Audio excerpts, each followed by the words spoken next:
Hello everyone and welcome to my channel. এখন আমি citadel হানিবানি রাজান ডিকের পরিচালনায় 2024 সালে আসা এই প্রজেক্টটাকে নিয়ে আমি কথা বলবো। এই প্রজেক্টটা আমার দেখে রিভিউ দিতে একটু সময় লেগে গেল। এনিওয়ে, এখানে মুখ্য চরিত্রে যারা যারা অভিনয় করেছেন, এখানে বরুণ ধাওয়ান, সামান্থা, কে কে মেনন, সিকান্দার খের, সিমরান সহ আরও অনেকে এখানে অভিনয় করেছে।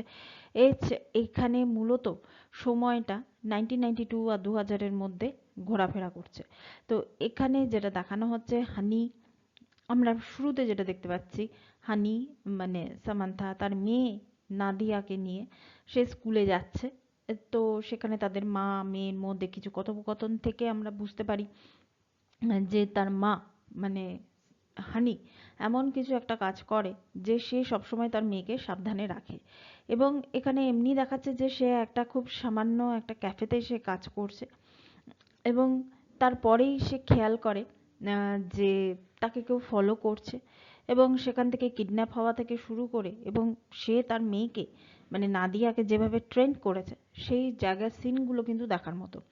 এখানে আবার আমরা 1992-তে চলে যাই, যেখানে আমরা বানিকে দেখতে পাচ্ছি। সে একটা, বানি মানে বরুণ ধাওয়ান, সে একটা স্টান্টম্যান এবং হানির সঙ্গে তার দেখা হয়। সেখানে হানিকে আমরা দেখতে পাচ্ছি যে সে 1992-তে একজন স্ট্রাগলিং অ্যাক্ট্রেস ছিল, তার অর্থের অভাব ছিল।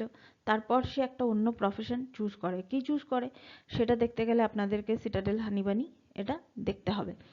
এবং সেখানেই বাবা বা কে কে মেননের সঙ্গে দেখা, এবং এখানে যেভাবে একটা পার্টিকুলার ডক্টর রাবের কাছ থেকে একটা পার্টিকুলার কোনো জিনিস নেওয়ার জন্য এই এজেন্সিটা মানে বাবা মানে কে কে মেনন এবং তার আন্ডারে যারা যারা কাজ করতো, সেটা হচ্ছে বানি, কেডি, এরা কিভাবে কাজ করছে সে সমস্ত জিনিস নিয়ে হচ্ছে সিটাডেল হানিবানি। টাইম লাইনটা কিন্তু বারবার করে আপনাদেরকে শিফট করাবে। এক নম্বর, এই প্রজেক্টটা ভীষণ মাত্রায় এনগেজিং, অ্যাকশন দুর্দান্ত।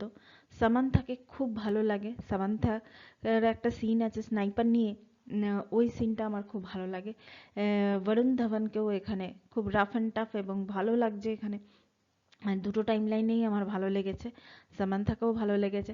এছাড়া কে কে মেনন তো অনবদ্য, তার কাজ নিয়ে কোনো কথা হবে না। সিকান্দার ঘেরের চরিত্রটা একটু কম, সিমরানের চরিত্রটা মানে ভালো আর কি, সিমরানের চরিত্রটা। এছাড়া কেডি যে চরিত্রটা, কেডি চরিত্রের আমি এক্স্যাক্টলি আর্টিস্টের নামটা আমি মনে করতে পারছি না, মানে খুব পরিচিত একটা মুখ। তো কেডি চরিত্রটাও কিন্তু বেশ ইম্পর্টেন্ট এই প্রজেক্টে।